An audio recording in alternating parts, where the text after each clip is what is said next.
নমস্কার বন্ধুরা, education culture electrical YouTube চ্যানেলে তোমাদের প্রত্যেককে স্বাগতম। আজ হচ্ছে 14ই August 2026। WBSCT third year fifth semester electrical engineering শাখা যারা স্টুডেন্ট রয়েছো, তোমরা জানো যে আমি কিন্তু তোমাদের জন্য খুব গুরুত্বপূর্ণ প্রত্যেকটা সাবজেক্টের ক্লাসেস কিন্তু আনছি। তার মধ্যে বিল্ডিং ইলেকট্রিফিকেশান এই যে সাবজেক্টটি রয়েছে তার 6টা ক্লাস অলরেডি আমার এই চ্যানেলে অ্যাক্টিভলি আপলোডেড হয়ে গেছে। আজকে আমরা এই বিল্ডিং ইলেকট্রিফিকেশানের ইউনিট 1-এর আন্ডারে ইন্ডিয়ান ইলেকট্রিসিটি রুলস 1956-এর 7 নম্বর ক্লাস করব। এর আগে আমরা কিন্তু rule number 28, rule number 30, rule number 54, rule number 55 এগুলো নিয়ে কিন্তু বিস্তারিত আলোচনা করেছি। আজকে আমরা আলোচনা করব rule number 56, selling of meters and cutouts নিয়ে। ঠিক আছে, ইউনিট 1-এ ইন্ডিয়ান ইলেকট্রিসিটি রুলস ছাড়াও আরও কিন্তু অন্যান্য টপিকও রয়েছে। এটা হচ্ছে ফার্স্ট টপিক, বলতে গেলে প্রথম ইউনিটটা হচ্ছে তোমাদের সবচেয়ে বড় ইউনিট। ঠিক আছে, তো চলো আজকে শুরু করি একদম গুরুত্বপূর্ণভাবে 56 নম্বর রুল, ইন্ডিয়ান ইলেকট্রিসিটি রুল 1956-এর রুল নাম্বার 56, যার নাম হচ্ছে selling of meters and cutouts.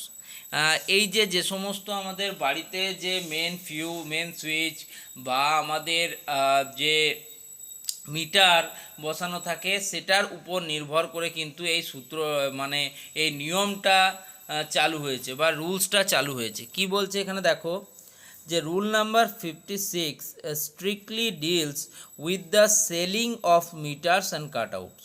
Okay, মানে 56 নম্বর যে রুলটা রয়েছে সেটা কিন্তু খুব বাধ্যভাবে মেনে চলা হয় আমাদের যে মিটার এবং কাটআউটসগুলো রয়েছে সেগুলো বিক্রির ক্ষেত্রে। Preventing unauthorized access and electricity theft. এটা কি করে, এটা আমাদের যে বহিরাগত কোনো অনুপ্রবেশ বা বহিরাগতভাবে কোনো যাতে আমাদের মিটার এবং কাটআউটসের উপরে যেন ইলেকট্রিসিটি অন্য কোনো বহিরাগত না কাজ করতে পারে এর মধ্যে, এবং কোনোভাবে যেন ইলেকট্রিসিটি চুরি না হয় তার উপর নির্ভর করে। তো রেদার দেন সেলিং দেম, বিক্রি করার থেকেও এটা কিন্তু ইম্পর্টেন্ট। কি provision of rules 56, rule number 56 বলছেটা কি?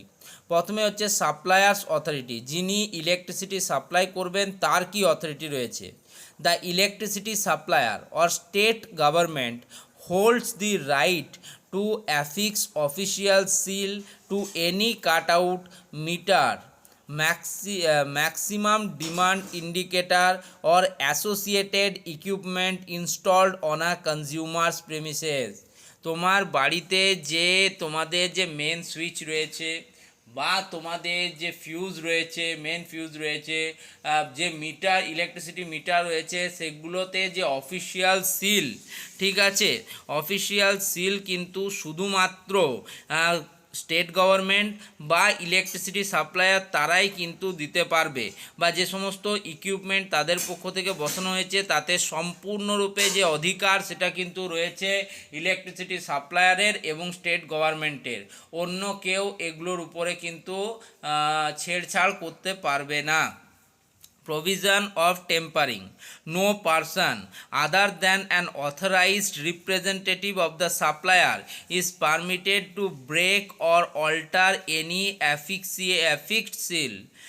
কোনো মানুষ শুধুমাত্র যে ইলেকট্রিসিটি সাপ্লায়ার তার অথরাইজ পারসন ছাড়া অন্য কেউ কোনোভাবে কিন্তু যে আমাদের সিল দেওয়া থাকে, মিটারে দেখবে একটা সিল দেওয়া থাকে, সেটাকে কিন্তু ভাঙতে পারবে না বা সেটাকে কোনো রকমভাবে তার কোনো পরিবর্তন করতে পারবে না। অর্থাৎ সাধারণ মানুষ যদি এটা করতে যায় সেক্ষেত্রে তার উপর কিন্তু অবশ্যই পেনাল্টি এবং যথাযথভাবে তাদের উপর কিন্তু উপযুক্ত আইনি ব্যবস্থা কিন্তু নেওয়া হবে, যেহেতু এটা ইন্ডিয়ান ইলেকট্রিসিটি রুলস 1956-এর রুল নাম্বার 56-এ বলা হচ্ছে। এবার হচ্ছে কনজিউমার ডিউটি, মানে আমরা যারা ইলেকট্রিসিটি কনজিউম করছি তাদের কি কর্তব্য রয়েছে। The consumer is legally obliged to take all responsible precautions to ensure that no seal is broken by unauthorized individuals.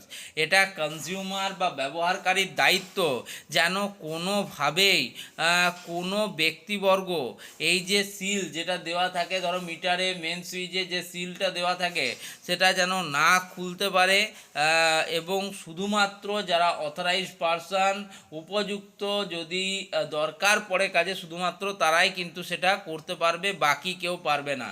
তো এটা একটা গুরুত্বপূর্ণ রুল, যে রুলটা হচ্ছে রুল নাম্বার 56, যেখানে বলা হচ্ছে সেলিং অফ মিটারস অ্যান্ড কাটআউটস। সেখানে কি বললাম, সেখানে দুটো জিনিস আছে, এক হচ্ছে ইলেকট্রিসিটি সাপ্লায়ার, এক হচ্ছে ইলেকট্রিসিটি কনজিউমার।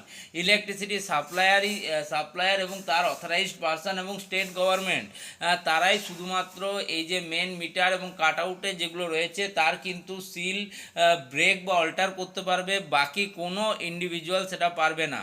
কনজিউমারের ডিউটি হচ্ছে এটাই দেখা যে কোনোভাবে অন্য কোনো ব্যক্তিবর্গ যাতে এক্ষেত্রে কোনো রকম অসৎ উপায় অবলম্বন করতে না যায়। তো এটাই ছিল রুল নাম্বার 56। আমাদের এটা হলো ক্লাস নাম্বার 7, বিল্ডিং ইলেকট্রিফিকেশনের আমরা 7 নম্বর ক্লাস আজকে করলাম রুল নাম্বার 56 নিয়ে।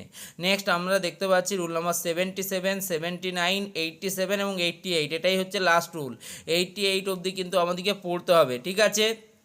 তো আজকে হলো 7 নম্বর ক্লাস, ঠিক আছে। 8 নম্বর ক্লাসে আমরা পড়াবো রুল নাম্বার 77 অ্যান্ড 79, যেহেতু ক্লিয়ারেন্স নিয়ে আছে দুটো একই ক্লাসে পড়াবো তোমাদের, ঠিক আছে, 77 এবং 79। নেক্সট ক্লাসে অর্থাৎ 9 নম্বর ক্লাসে হবে রুল নাম্বার 87 এবং 10 নম্বর ক্লাসে হবে রুল নাম্বার 88। তবে গিয়ে ইন্ডিয়ান ইলেকট্রিসিটি রুলসের এই যে সাব ইউনিট 1.1 সেটা কিন্তু কমপ্লিট হবে। একটা অনেক বড় ইউনিট কিন্তু রয়েছে তোমাদের সামনে। ধন্যবাদ।